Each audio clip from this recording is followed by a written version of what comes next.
Numbers 30. The Lord told Moses to say to Israel's tribal leaders, "When one of you men makes a promise to the Lord, you must keep your word.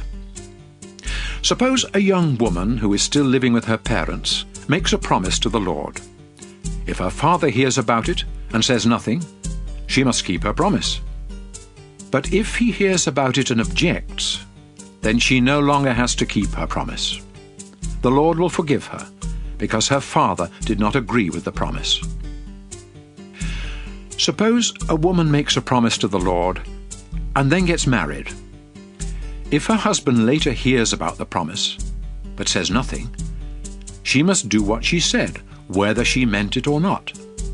But if her husband hears about the promise and objects, she no longer has to keep it, and the Lord will forgive her. Widows and divorced women must keep every promise they make to the Lord. Suppose a married woman makes a promise to the Lord. If her husband hears about the promise and says nothing, she must do what she said. But if he hears about the promise and does object, she no longer has to keep it. The Lord will forgive her, because her husband would not allow her to keep the promise. Her husband has the final say about any promises she makes to the Lord.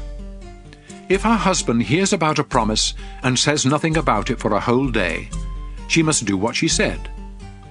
Since he did not object, the promise must be kept.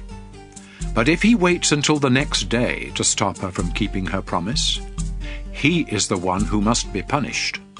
These are the laws that the Lord gave Moses about husbands and wives, and about young daughters who still live at home.